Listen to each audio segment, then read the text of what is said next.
No Justiça para Todos de hoje, vamos entrevistar o juiz federal Nelson Alves, diretor de Assuntos Legislativos da Associação dos Juízes Federais do Brasil, a AJUF.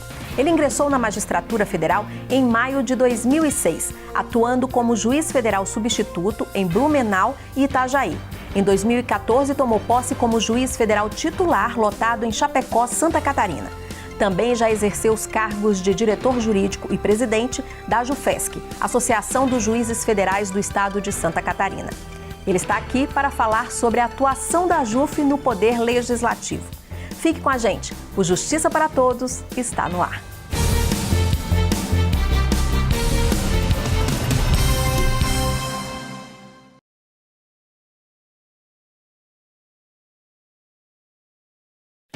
Os ministros Dias Toffoli e Luiz Fux foram empossados na presidência e na vice-presidência do Supremo Tribunal Federal em sessão realizada no plenário do STF. Aos 50 anos, Dias Toffoli passará a ser o mais jovem integrante a presidir a corte desde o Império. Antes dele, esse título pertencia ao atual decano da corte, ministro Celso de Mello.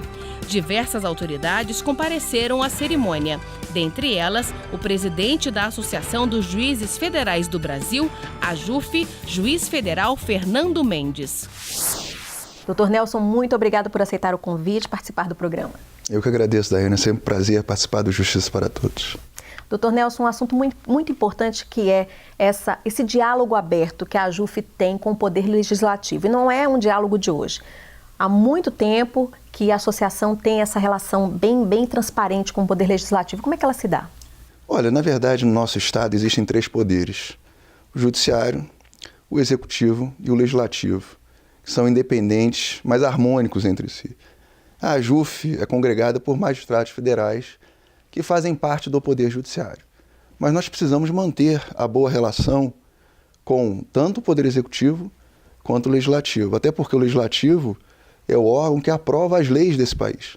Então, desde sempre, desde o início, a AJUF procura sempre manter uma boa relação, uma relação profícua com o Poder Legislativo brasileiro. E o detalhe nisso tudo é que isso tudo é registrado, né, doutor Nelson, numa obra, numa publicação anual que é a Agenda Político-Institucional. Explica pra gente um pouquinho como é que funciona essa publicação. Exatamente. Como você disse, a AJUF tenta, da maneira mais transparente possível, deixar para a sociedade aqueles projetos que ela acompanha. Não só para a sociedade, mas como para os membros do Congresso Nacional também. Então nós já estamos na 4ª edição da nossa Agenda Político-Institucional. E a agenda é dividida em alguns tópicos, entre eles os projetos junto ao Legislativo que são de interesse da magistratura federal e, quiçá, da sociedade. Então já é a 4ª edição da obra, a AJUF elenca os projetos de lei que são importantes, além de atuação jurídica, além de atuação social, mas, como eu disse, também essa atuação legislativa, e leva ao conhecimento da sociedade e dos congressistas aquilo que entende importante, tanto para a magistratura quanto para a sociedade. Doutor Nelson, além de dizer o que é importante, de listar os assuntos mais importantes, a AJUF também nessa publicação, ela diz o que ela pensa a respeito daquele tema. Isso é importante, né? Exatamente. Nós precisamos destacar a nossa opinião sobre as matérias. Então, há projetos que a AJUF apoia e há projetos que a AJUF não apoia. E há projetos, inclusive, que a AJUF ela tenta contribuir para que eles sejam aperfeiçoados. Não há uma posição estanque, ou sim ou não, mas projetos que podem ser melhorados na sua essência. Agora, é preciso fazer esse crivo até para que os congressistas saibam, aqueles que vão votar nesses projetos, o que a magistratura federal entende como correto ou aquilo como ela entende como incorreto e que precisa ser revisto e não aprovado junto ao Legislativo. E também mostrar para a própria sociedade qual é a posição da AJUF sobre as matérias que estão sob o crivo do Legislativo. Isso é muito importante, essa transparência. Além de trazer todo esse trabalho junto ao Poder Legislativo, tem também as ações, a AJUF no próprio Judiciário, né? Como é que é isso? Exatamente. Como eu disse, a agenda é um documento muito importante que expressa as ideias e a atuação da AJUF nesses diversos campos. A gente já comentou um pouco sobre o Poder Legislativo, mas a AJUF também atua junto ao Poder Judiciário. Nós temos demandas judiciais, às vezes nós temos que fazer a defesa de magistrados, às vezes nós temos que entrar com ações a favor dos magistrados, tudo visando garantir a independência, a valorização da magistratura. Isso é muito importante também. Mas não só isso, nós temos uma parte social muito forte também. Nós, praticamente todo ano, organizamos uma expedição da cidadania, que é um projeto social belíssimo. É um projeto que visa levar cidadania àquelas pessoas mais necessitadas. Então já foram feitas essas expedições junto a comunidades ribeirinhas, a comunidades mais afastadas, levando um mínimo de dignidade, levando a possibilidade de expedição de documentos, questões básicas de saúde e, eventualmente, até a ação judicial, porque algumas dessas pessoas têm direitos que não são reconhecidos, têm direito a uma aposentadoria junto ao INSS por atividade rural ou por algum outro motivo. Então, esse reconhecimento, essa população mais carente, é muito importante. A AJUF faz isso pelo menos uma vez por ano, levando em consideração a necessidade da atividade social do magistrado. Além disso, nós organizamos, até para aperfeiçoamento dos nossos associados e debate junto aos demais segmentos jurídicos, os nossos fóruns temáticos. Então, nós temos fóruns sobre direito criminal, nós temos fóruns sobre o Juizado Especial Federal, sobre execução fiscal, regulação e concorrência, e são fóruns em que nós trazemos para o debate não só os juízes, mas os demais atores do direito, para que a prestação jurisdicional seja a melhor possível. Nós temos a nossa revista de Direito Federal também, que os nossos magistrados mandam artigos e aí são selecionados e forma-se essa revista para contribuir com a cultura jurídica. E lógico, temos aqui também o nosso programa Justiça para Todos, onde levamos semanalmente algum tema de interesse da magistratura federal para a sociedade. E tudo isto está aqui nessa agenda político-institucional, que não é só do Legislativo, apesar de ser o objeto maior da nossa conversa de hoje. Mas tem todo esse restante também que é muito importante. Doutor Nelson, a gente vai dar uma paradinha na conversa para um rápido intervalo. E no próximo bloco, a gente continua a entrevista com o juiz federal Nelson Alves, diretor de Assuntos Legislativos da Associação dos Juízes Federais do Brasil, a AJUF. Voltamos em instantes. Até já.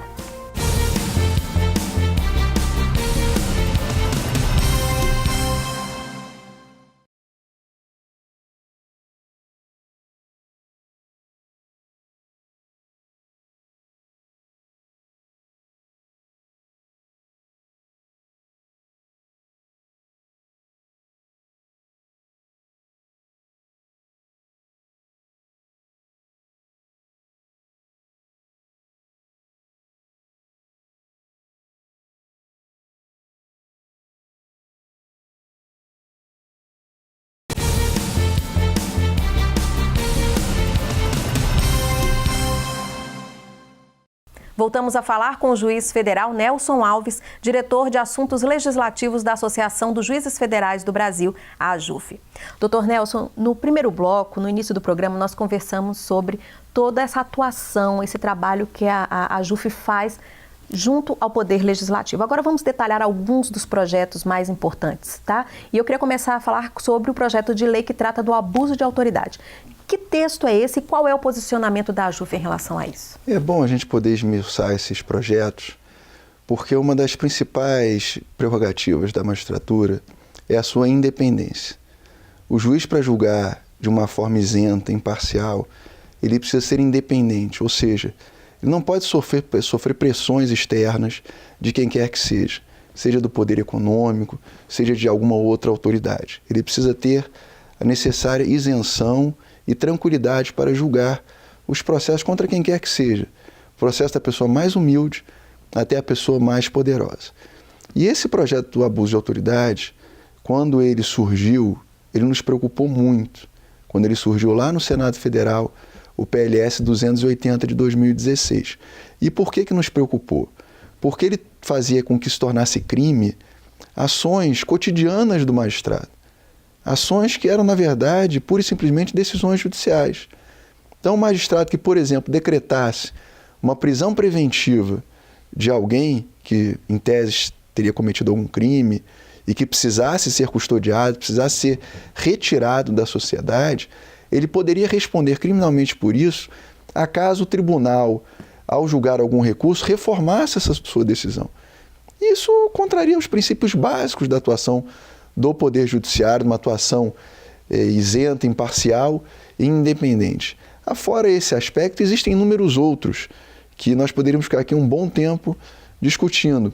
Mas a preocupação maior era exatamente essa, um projeto que viria para cercear a atividade do Poder Judiciário e dos seus magistrados. Esse projeto teve um andamento, já foi aprimorado. A legislação que trata hoje do abuso de autoridade realmente ela é muito antiga, ela é de 1965, mas apesar dessas melhoras que houve, nós entendemos que ele ainda precisa ser ainda mais aperfeiçoado, para que garanta, obviamente, que os abusos que os agentes públicos eventualmente cometam sejam coibidos, sejam punidos, mas sem que isso cerceie a atividade básica do agente público, no caso da magistratura, que é a atividade de julgar com independência, com isenção e aplicando o direito. Então, por isso que a AJUF, nos termos em que está hoje, é contra esse projeto de atualização da lei de abuso de autoridade, achando que ainda há o que avançar para que se torne um projeto que se adeque às prerrogativas da magistratura. A AJUF segue essa mesma linha ou vai por aí com relação ao texto que também está em tramitação, que trata da criminalização da prerrogativa dos advogados? É uma situação muito parecida. Esse projeto também veio quase ao mesmo tempo do projeto sobre abuso de autoridade, já também teve o seu trâmite, já passou pelo Senado, hoje está na Câmara, e visa, de uma forma muito similar, criminalizar eventual violação de prerrogativas dos advogados. A gente vê até com um pouco mais de preocupação ainda isso. Por quê? Porque nenhuma outra categoria tem uma lei nesse sentido. Apenas os advogados terão uma lei nesse sentido. Os médicos não têm, os engenheiros não têm, nem os magistrados têm, nem parlamentares têm uma lei que garanta algo tão amplo que, se violar qualquer prerrogativa daquele grupo, se torne crime por quem eventualmente violou. Então, só dando um exemplo simples, entre as prerrogativas da advocacia está de ser recebido imediatamente em qualquer repartição pelo agente público. Ou seja, pelo projeto, se isso não acontecer, o juiz ou qualquer outra autoridade pode ser processado criminalmente. Só que você imagine que o juiz tem audiências para fazer. O juiz tem uma equipe para comandar. Ele pode ter que fazer uma reunião, ele pode estar abarrotado de audiência, ele pode ter outros processos mais urgentes, liminares, e aí, porque não recebeu o advogado de imediato, ele vai ser processado criminalmente? A AJUF não vê isso como minimamente razoável. Nenhuma outra categoria, como eu disse e ressalto, tem essa prerrogativa. Voltando até à questão do Poder Legislativo e a atuação da AJUF, a AJUF está diariamente no Congresso Nacional. E nós pedimos audiências com senadores, deputados e aguardamos para sermos recebidos, o tempo que for. Se precisarmos aguardar uma tarde inteira, aguardaremos. E o deputado e o senador não têm que ser processado criminalmente por isso, porque eles têm outros compromissos. Eles têm que lidar com a equipe deles, eles têm que lidar com eleitores, eles têm que votar projetos. Então, é algo que, ao ver da AJUF, é totalmente desarrazoado. Que qualquer violação de prerrogativa da advocacia reserve a quem cometeu esse ato um processo criminal. Eu acho que pode também ser aperfeiçoado. Eu acho que abusos, assim como no caso do projeto de abuso de autoridade, têm que ser coibidos, mas não pode ser uma situação tão genérica como está hoje nesse projeto que nós estamos tratando aqui de criminalização de violação de prerrogativas de advogado. Doutor Nelson, um outro tema que a AJUF também está acompanhando no Poder Legislativo é o que trata da desvinculação remuneratória. Explica para a gente, por favor.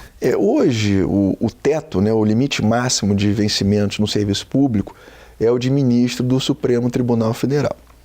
E algumas categorias estão atreladas a este vencimento. Por exemplo, a magistratura federal, porque a magistratura da União, assim como o Supremo Tribunal Federal, é remunerado pela União. Então, a ideia que surgiu dentro de uma proposta de emenda constitucional a 62 de 2015, que trata dessa desvinculação, é que permaneça o Supremo Tribunal Federal sendo o teto dos vencimentos de todo e qualquer agente público, mas desvinculados do restante das categorias, inclusive da magistratura da União, da magistratura federal.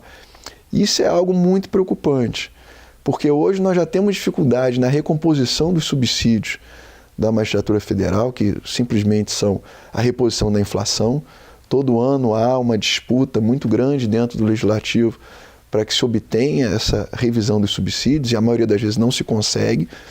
Então, se o Supremo Tribunal Federal se desvincular do restante da magistratura da União, isso poderá representar um grande achatamento dos salários dos magistrados da União e com perda da sua independência, porque o magistrado intranquilo financeiramente, ele não vai poder se dedicar 100% à sua atividade, com tranquilidade, com a devida calma. Então é muito importante que não haja essa desvinculação, porque o Poder Judiciário é único, seja do Supremo Tribunal Federal até o juiz federal substituto que entrou na carreira hoje. Ele precisa ter essa estrutura remuneratória que seja ligada desde o topo da pirâmide até a sua base. Doutor Nelson, a gente vai para um rápido intervalo e voltamos daqui a pouco. Não saia daí.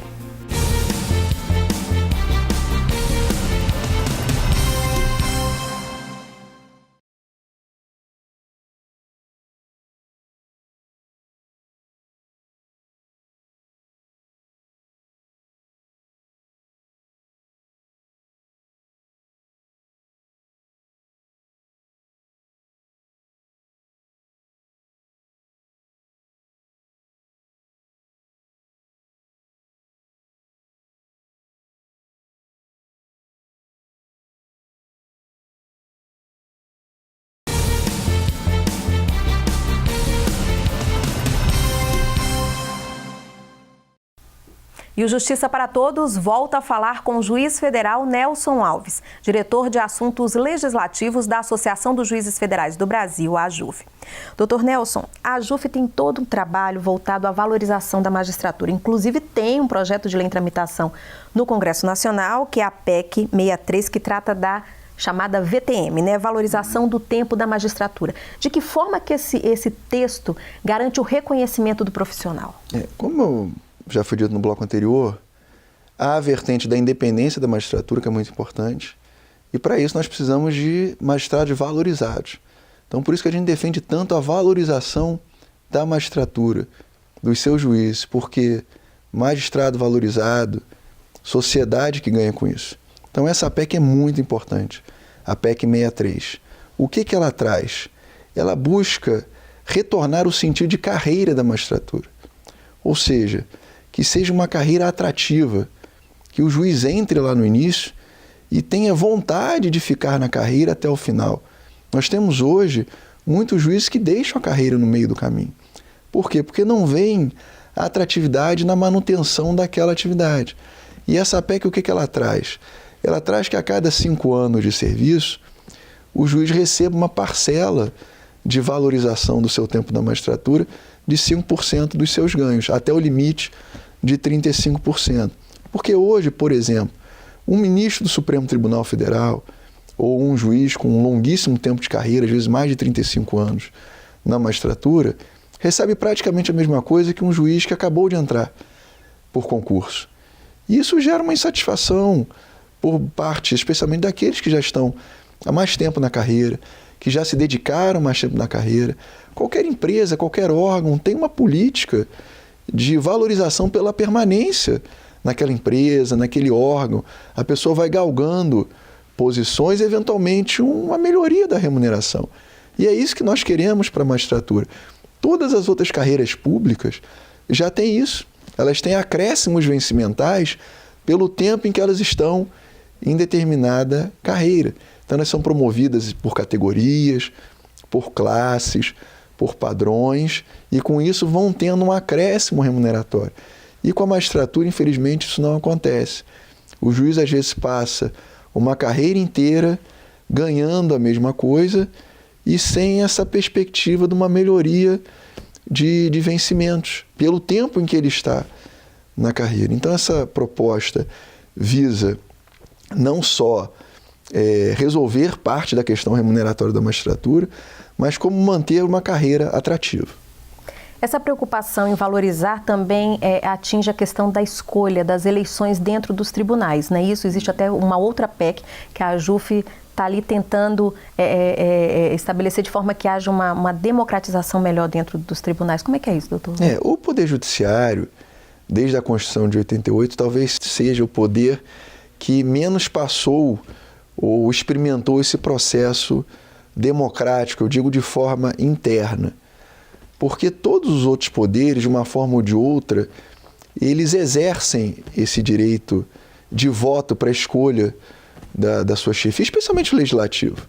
O Legislativo, quando vai escolher o seu presidente, aquela pessoa que vai comandar a casa por 2 anos ou outro prazo que assim seja fixado, todos os seus integrantes votam para aquilo. Todos os deputados, todos os senadores. E na magistratura não é assim ainda. Hoje a eleição dos presidentes de tribunais, de vice-presidentes, ela é feita unicamente pelos juízes de segunda instância, ou seja, pelos desembargadores. E o que a AJUF quer é que esse corpo de votantes, esse colégio de eleitores, abranja todos os magistrados, inclusive os de segundo grau, mas também, especialmente, os juízes de primeiro grau, que são a maioria hoje. Por quê? Porque isso torna o processo mais democrático. Aquele presidente que for comandar o tribunal, ele precisará contar com os votos não só dos seus pares, dos seus desembargadores que atuam junto assim no tribunal, mas de todo o corpo de magistrados daquela localidade, inclusive, especialmente, os de primeiro grau. Isso é importante porque ele vai ter a chance de ouvir os reclamos, os anseios desses magistrados de primeiro grau que passarão a ser seus possíveis eleitores. Então, o que a AJUF quer é simplesmente isso, uma maior democratização dentro do Poder Judiciário, que já avançou bastante, temos que reconhecer, mas precisa dar esse passo de que os juízes de primeiro grau também sejam ouvidos na escolha dos seus dirigentes. O projeto de lei 8132, que cria cargos, vai ser um alívio para a Justiça Federal, digamos assim, um respiro? Eu diria, Daiane, que vai ser um alívio para o cidadão, porque a Justiça Federal, ela, desde a Constituição, ela mantém praticamente a mesma estrutura junto aos seus tribunais regionais federais, com um acréscimo praticamente irrisório logo depois da criação desses tribunais. Então, hoje, os tribunais, em alguns aspectos, estão totalmente abarrotados de processos. Hoje nós temos um número muito maior de juízes de primeira instância do que juízes de segunda instância, os desembargadores. Então, o que acontece? O juiz de primeira instância julga o processo e todos esses processos vão ao tribunal. Só que o número de desembargadores é muito pequeno e é muito difícil, uma tarefa dificílima dar conta de todos esses processos que ali chegam vindo das mais diversas localidades, com os mais diversos temas. Os desembargadores federais são extremamente qualificados, mas a carga de processo é desumana. Então, seria muito importante que esse projeto de lei, o 8132 de 2014, fosse aprovado pelo Legislativo, e é mais uma pauta da AJUF junto ao Legislativo, para que fossem criados novos cargos de desembargadores federais e essa demanda pudesse ser absorvida de uma forma um pouco mais razoável. Nós temos gabinetes hoje que contam com um volume de processos que são humanamente impossíveis de serem julgados. Não porque o magistrado não queira julgar. Não porque ele seja lento. Não, né? É porque realmente o volume de trabalho é inviável, é invencível. Então é muito importante esse projeto que cria cargos de desembargadores federais num número bem adequado, nada fora do normal, mas que vai ajudar muito, não só o Poder Judiciário Federal, mas especialmente ao cidadão que está, às vezes, há 5, 10 anos aguardando o julgamento do seu processo. Doutor, existe um texto sobre fundo de custas. Eu queria que o senhor explicasse como é que funciona hoje e de que forma ele pode melhorar o funcionamento e a estrutura do judiciário. Toda pessoa que entra com uma ação judicial, ela precisa pagar um valor, que são as custas judiciais, a não ser que ela seja beneficiária da justiça gratuita.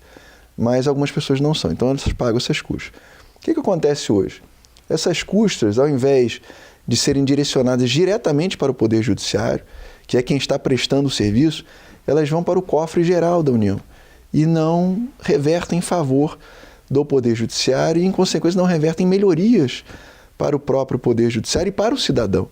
Então, esse projeto de fundo de custas é muito importante também, porque ele visa com que essas custas sejam aplicadas diretamente na atividade do Poder Judiciário. Com o quê?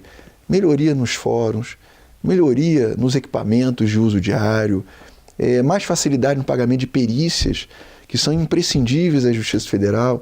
Nas ações previdenciárias nós temos benefícios por incapacidade, que é a necessidade de se fazer a perícia. E nós temos dificuldade orçamentária para isso. Então, com essas custas, com esse fundo de custos, seria muito importante isso também, além de outras melhorias para a atividade jurisdicional e para o cidadão. Doutor Nelson, infelizmente o nosso tempo acabou. Eu quero agradecer a participação do senhor aqui no Justiça para Todos. Eu que agradeço, Daiane. Sempre um prazer participar aqui do Justiça para Todos. Muito obrigado. E o Justiça para Todos de hoje termina aqui. Participe do programa. Envie sua sugestão para imprensa@ajuf.org.br. Você também pode assistir ao programa pela internet, na página da AJUF ou no canal da associação no endereço youtube.com/tvajuf. Obrigada pela companhia.